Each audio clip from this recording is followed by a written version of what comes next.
Meu nome é Camila Andrade. Tenho 30 anos e, até 2 semanas atrás, acreditava que minha vida estava seguindo exatamente o plano que eu havia construído. Durante anos. Eu namorava Gustavo há quase 4 anos. Nós nos conhecemos em um churrasco de amigos em Curitiba e, desde o primeiro encontro, tudo pareceu acontecer rápido demais. Em menos de 1 ano estávamos morando juntos. Eu trabalhava como coordenadora administrativa em uma empresa de equipamentos médicos, enquanto Gustavo era gerente de operações em uma transportadora de grande porte. Não éramos ricos, mas tínhamos estabilidade. Ou pelo menos era isso que eu repetia. Para mim mesma, sempre que alguém perguntava sobre nosso relacionamento. Falávamos sobre casamento com frequência. Gustavo sempre dizia que estava apenas esperando o momento certo. Eu acreditava nele. Afinal, quem passa 4 anos construindo uma vida ao lado de alguém sem pensar no futuro? Mas eu estava prestes a descobrir que algumas pessoas conseguem mentir por muito mais tempo do que imaginamos. Tudo desmoronou na festa de noivado da minha prima Fernanda. A casa dela estava linda naquela noite. Luzes decoravam o jardim, música suave tocava ao fundo e dezenas de convidados conversavam e celebravam o casal. Era para ser uma noite feliz, mas olhando para trás, foi a noite em que minha vida mudou para sempre. Gustavo vinha agindo de forma estranha havia semanas. Chegava tarde em casa, respondia mensagens escondendo a tela do celular. Parecia irritado por qualquer motivo. Quando eu perguntava se algo estava acontecendo, ele sempre respondia a mesma coisa. É só estresse do trabalho. Eu queria acreditar, então acreditei. Naquela noite, enquanto conversava com alguns parentes perto da mesa principal, vi Gustavo se aproximar segurando um copo de vinho. Seu rosto estava vermelho. Seus olhos tinham algo diferente, algo frio. "Camila, precisamos conversar", disse ele. O tom de voz chamou a atenção imediatamente. Algumas pessoas ao redor ficaram em silêncio. "Claro", respondi. "Vamos lá para fora." Mas ele não se moveu. Pelo contrário, deu um passo à frente e falou ainda mais alto. "Estou cansado de fingir." Meu coração disparou. O ambiente inteiro pareceu congelar. Então ele olhou diretamente para mim e disse algo que eu jamais esqueceria. "Você nunca seria uma boa esposa, e eu nunca vou me casar com você." O silêncio tomou conta da festa. Dezenas de pessoas me encaravam. Naquele momento eu senti meu mundo desabar. Mas eu não chorei, não gritei, não implorei. Apenas peguei minha bolsa, virei as costas e fui embora. Porque, sem saber, aquela humilhação pública seria apenas o começo da verdade que estava prestes a destruir. Gustavo, muito mais do que a mim, dirigi para casa sem conseguir pensar direito. As palavras de Gustavo continuavam ecoando na minha cabeça. "Você nunca seria uma boa esposa." Quanto mais eu lembrava daquela cena, mais absurda ela parecia. 4 anos juntos.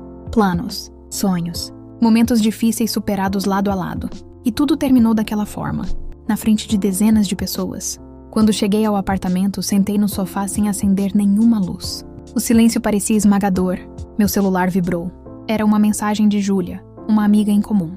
"Cami, você sabe o que aconteceu depois que saiu da festa?" Fiquei olhando para a tela por alguns segundos. Então respondi. "Não." Ela ligou imediatamente. Sua voz parecia nervosa. "Você precisa saber da verdade." Meu coração acelerou. "Que verdade?" Houve uma pausa. Gustavo não estava sozinho esta noite. Senti um frio percorrer meu corpo. "O que você quer dizer?" A mulher chamada Bianca estava lá. Eu conhecia o nome. Uma colega de trabalho que Gustavo mencionava ocasionalmente. Nada mais. Ou pelo menos era o que eu pensava. "Eles estão juntos há meses, Camila." Por alguns segundos, fiquei sem conseguir respirar. "E o quê?" "Eu ouvi ela falando com ele depois que você foi embora. Ela disse que ele prometeu terminar tudo de forma mais discreta."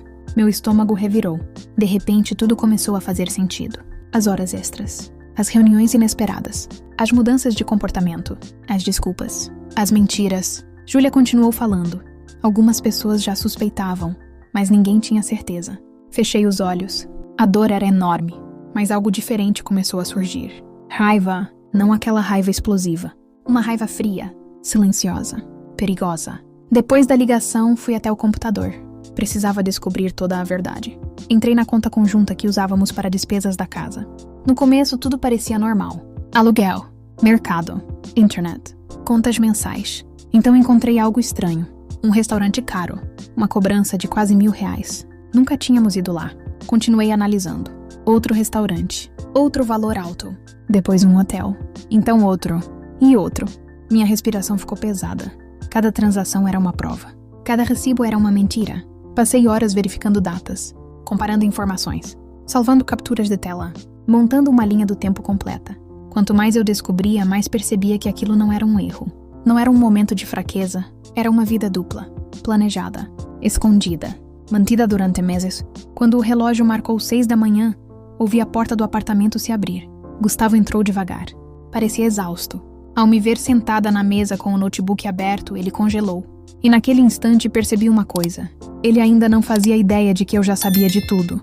E estava prestes a enfrentar as consequências das próprias escolhas. Gustavo ficou parado perto da porta. Seus olhos foram imediatamente para a tela do notebook. Depois para mim. E então para as dezenas de capturas de tela abertas na mesa. Por alguns segundos ninguém disse nada. O silêncio era pesado. Camila, eu posso explicar. Eu quase ri. Explicar? Depois de meses mentindo? Depois da humilhação pública? Depois de me expor na frente de toda a minha família? Há quanto tempo? Perguntei calmamente. Ele desviou o olhar. E o quê? Há quanto tempo você está com Bianca? Seu rosto perdeu a cor. Era a confirmação que eu precisava. Não é o que você está pensando. Então me diga o que eu deveria pensar. Ele passou a mão pelos cabelos. Nervoso, desesperado, procurando alguma mentira que ainda pudesse funcionar. Mas já era tarde demais. Virei o notebook em sua direção. As cobranças dos hotéis, os restaurantes, as datas, os valores. Tudo estava ali. Você usou nosso dinheiro para sair com ela. Gustavo abaixou a cabeça. Pela primeira vez não tentou negar. Eu cometi um erro. A frase me atingiu como um insulto. Um erro? Minha voz ficou mais firme. Esquecer uma carteira é um erro. Escolher mentir durante meses é uma decisão. Ele permaneceu em silêncio. Eu estava confuso. Respondeu depois de alguns segundos. Confuso? Nosso relacionamento ficou rotineiro. Eu não sabia mais o que sentia. Aquelas palavras me fizeram enxergar quem ele realmente era. Não havia arrependimento. Só justificativas. Só desculpas. Só egoísmo. Então você decidiu me destruir na frente de todo mundo? Ele fechou os olhos. Eu estava bêbado. Não. Você estava sendo sincero pela primeira vez. A expressão dele mudou. Pela primeira vez percebi medo. Medo real. Porque finalmente estava entendendo que não havia volta. Levantei da cadeira. Você precisa sair daqui. E o quê? Você ouviu? Camila, vamos conversar. Não há mais nada para conversar. Ele tentou se aproximar. Eu ainda amo você. Não. Balancei a cabeça. Você ama a segurança que eu dava para você. Isso é diferente. A verdade o atingiu como um soco. O apartamento ficou em silêncio novamente. Então entreguei uma pasta com documentos. O contrato de aluguel está no meu nome. Os olhos dele se arregalaram. Você tem 4 dias para tirar suas coisas. Você está falando sério? Muito sério. Por alguns segundos ele apenas me encarou, como se não acreditasse que eu estava tomando aquela decisão. Mas eu estava. Porque naquele momento algo havia mudado dentro de mim. A mulher que entrou naquela festa acreditando em promessas já não existia mais. Agora eu enxergava toda a verdade. E pela primeira vez em meses eu não sentia tristeza. Sentia força.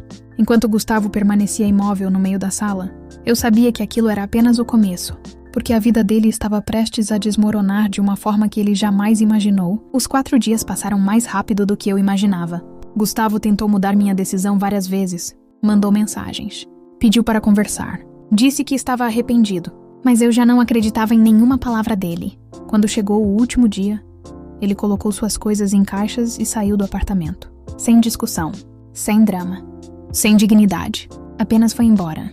Pela primeira vez em muito tempo senti paz. Achei que aquela seria a última vez que ouviria falar dele. Eu estava errada. 2 semanas depois, recebi uma ligação de um amigo em comum chamado Rafael.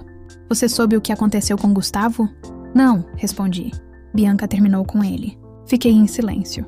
Rafael continuou. Na verdade, ela nunca quis algo sério. Descobriram que ela já estava saindo com outro homem ao mesmo tempo. Fechei os olhos. A ironia era impossível de ignorar.